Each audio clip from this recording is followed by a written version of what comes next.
Hello বন্ধুরা, আমার আরেকটি নতুন ভিডিওতে তোমাদের স্বাগত।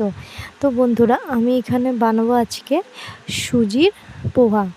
তো দেখতে থাকো। তো প্রথমে আমি এখানে নিয়েছি 1 প্যাকেট সুজি, যে কোনো তোমাদের ইচ্ছা মতো নিতে পারবে সুজির প্যাকেট। তারপরে এখানে আমি 3-4টি ডুমো ডুমো করে আলু কেটে নিয়েছি। তারপর এখানে দেব পেঁয়াজ কুচনো একটা, তারপর এখানে 2-3টে লঙ্কা কুচি দেব। এখানে আধা কেজির আমি সুজির প্যাকেট ইউজ করেছি।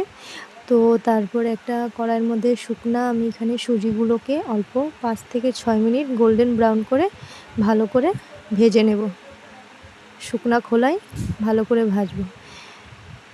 এটা চটজলদি একটা রেসিপি, খেতেও একদম টেস্টি হয়। দেখো, এটা ভালো করে ফ্রাই হচ্ছে, একদম গোল্ডেন ব্রাউন করে ভালো করে। তারপর এটাকে আমি একটা প্লেটের মধ্যে নামিয়ে নেব।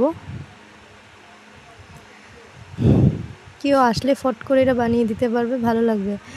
তারপরে দেখো, আমি কড়াইয়ের মধ্যে তেল দিয়ে দিয়েছি আন্দাজ মতন। তারপরে কুচনো পেঁয়াজ, তারপরে লঙ্কা কুচি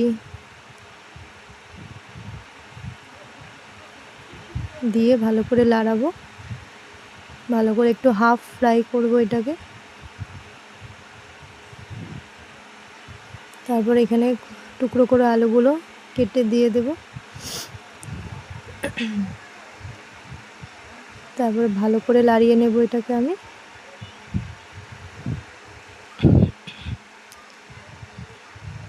ভালো করে একটু ঢাকা দিয়ে এটাকে ভালো করে লাড়াবো। 5 থেকে 6 মিনিট ঢাকা দিয়ে রাখবো। তারপর অল্প সিদ্ধ হওয়ার পরে দেখবো যে অল্প ভাজা ভাজা হয়ে গেছে। তারপরে এক এক করে আমি এটার মধ্যে এখন দিয়ে দেব অল্প লবণ,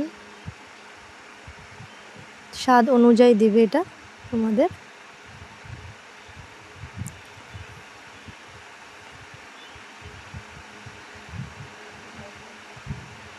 তারপরে এখানে আমি হলুদ গুঁড়ো দিয়ে দেব। একদম সিম্পল মশলা, আমি এখানে এটা ছাড়া আর কিছু ব্যবহার করছি না এখানে। তারপরে একটু ঢাকা দিয়ে রাখবো আরও 5 মিনিট। তো দেখো, এখানে ভাজা ভাজা হয়ে গেছে এখন। তারপর আমি অল্প অল্প করে সুজিগুলো দিয়ে লাড়াতে থাকবো। 2বার এরকম করে দেব, দিয়ে লাড়াবো।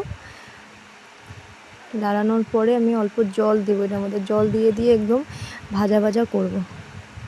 তারপরে দেখো, এরকম করে আমি বানাবো, তারপরে হয়ে যাবে।